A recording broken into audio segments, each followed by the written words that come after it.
Suing God, the unbelievable legal battle of Betty Penrose. The skies above Betty Penrose's Phoenix, Arizona home had grown dark and ominous. The date was August 17, 1960, and the worst summer storms were mostly finished. Or at least they should have been. As the darkness coalesced above the secretary's home, a sudden bolt of white cracked forth from the clouds.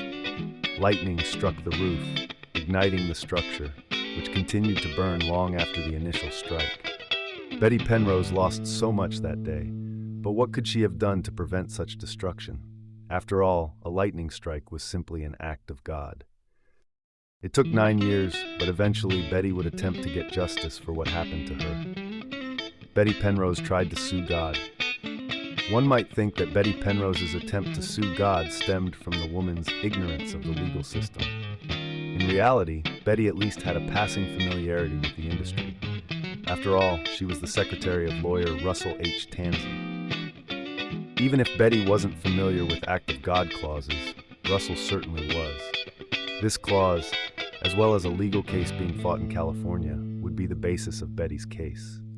An act of God is an unforeseen and uncontrollable event, usually a natural disaster, that can't be anticipated or prepared for. When an act of God occurs, the insurance holders can't be held accountable. What happened to Betty Penrose's home was undoubtedly an act of God. Usually, this would imply that no one is responsible for the damage. But in the eyes of Betty and Russell, if the lightning strike was an act of God, then shouldn't God be responsible? Before Betty's legal battle, folk singer Lou Gottlieb, bassist for the band The Limeletters, was trying to gift his land to God. Gottlieb had started a commune in California called Morning Star Ranch. The enormous property provided the needy with food and a place to live. He believed in the concept of land belonging to everyone, and his hippie commune manifested that idea. Unfortunately, Morning Star Ranch violated several local health and safety codes. He was taken to court by the county district attorney, who demanded the commune be disbanded and cleaned up. The bassist was not fond of this idea and instead tried to deed Morning Star Ranch to God. If God owned the ranch, the attorney would have to go after the deity for the fines and violated codes. Eventually, Judge Kenneth Iman ruled that God couldn't own property, at least in the state of California.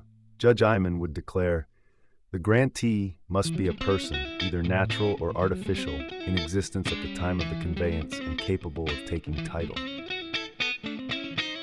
This meant Gottlieb would have to deal with his own property. But before the case was settled, one Russel Tansie, Arizona lawyer, got wind of the case. He thought if God could own Morning Star Ranch, couldn't he be held responsible for the lightning that destroyed Betty's home? Russel T. Tansie's idea was simple. Lou Gottlieb's case was still active, which meant there was a decent chance that God could legitimately become the owner of Morning Star Ranch. As an owner of property, God became more than just a nebulous idea. God would own property, which held real-life monetary value. Owning Morning Star Ranch meant that God could be sued for damages, like the lightning strike damage to Betty's home. It had been 9 years since Betty's home was destroyed, but Tansie still believed there was a case to be had, even after nearly a decade. He could potentially net his client and secretary a significant sum without ever facing the defendant in court. Russel T. Tansie would be quoted as saying, "Plaintiff is informed and believes that defendant God, at all times mentioned herein, is responsible for the maintenance and operation of the universe, including the weather in and upon the state of Arizona." His suit would continue. On or about August 17, 1960, defendant so maintained and controlled the weather in such a careless and negligent manner as to cause lightning to strike the plaintiff's house, setting it on fire and startling, frightening, and shocking the plaintiff. Betty Penrose wasn't asking for a small amount from God either. She sought $75,000 in general damages and $25,000 in punitive damages. While $100,000 may sound reasonable, it amounts to a staggering $854,354 today when adjusted for inflation. Betty and Tansie remained hopeful that God had deep pockets. Russel T. Tansie had wasted no time in suing God on Betty's behalf. He filed his suit a week after Lou Gottlieb attempted to deed his ranch to God. This meant that Gottlieb's case was still in limbo. It was assumed Gottlieb would lose, which he did. By moving quickly, Tansie could act before this loss was made certain, giving his suit a fighting chance. Incredibly, the suit was filed by mail and accepted, officially becoming a court case. A summons was issued to God by the Sonoma County Clerk of Courts. Before Betty's case could go in front of a judge, an odd offer came echoing out of Kenya. Joseph Njue of Nairobi, Kenya, took offense to Betty and Tansie's suit against the deity. He read about Betty's case in his local newspaper and felt called to assist. Njue didn't want to assist the secretary in the case of her ruined home, though. He wanted to defend God. In a letter from Joseph Njue to the U.S. Attorney General, he pleaded, "I would request you kindly to hold this case until I try and get enough finances to come there and defend the God in the court." Njue's letter would continue, "There is no state constitution law covering the God's behavior, and I will indeed defend him whatever the cost." As far as we know, Joseph Njue never made it to the United States. When it was time for God to face the mortal judge, there was no one there to defend him. Betty's court case was bizarre, to say the least. Tansie had managed to put the suit together in such a way that it had to be taken seriously, at least in the legal sense, even if it was a laughingstock in reality. But Russel T. Tansie knew how he could win the case despite the ridicule. Tansie's case was based on the fact that if a defendant didn't show up to court, the victory was granted to the plaintiff by default. Since it was highly unlikely that God would show up in court, Tansie figured the case might be an easy win.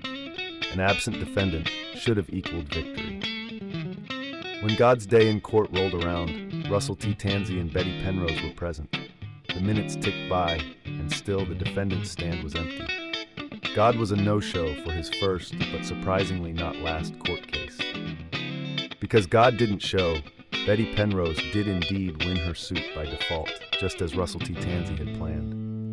Unfortunately for Betty, Tanise, and even Lou Gottlieb, it was an empty victory.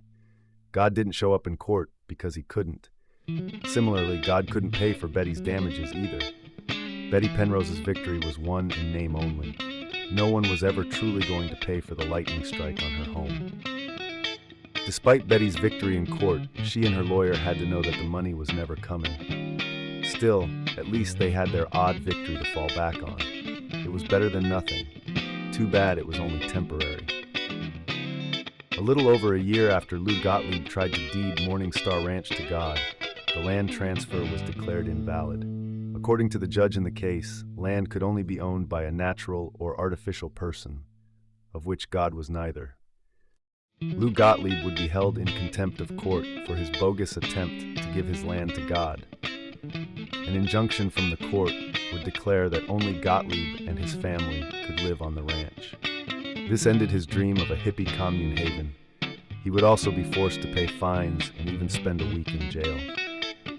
The dominoes from this decision continued to fall, making their way towards Betty Penrose's case.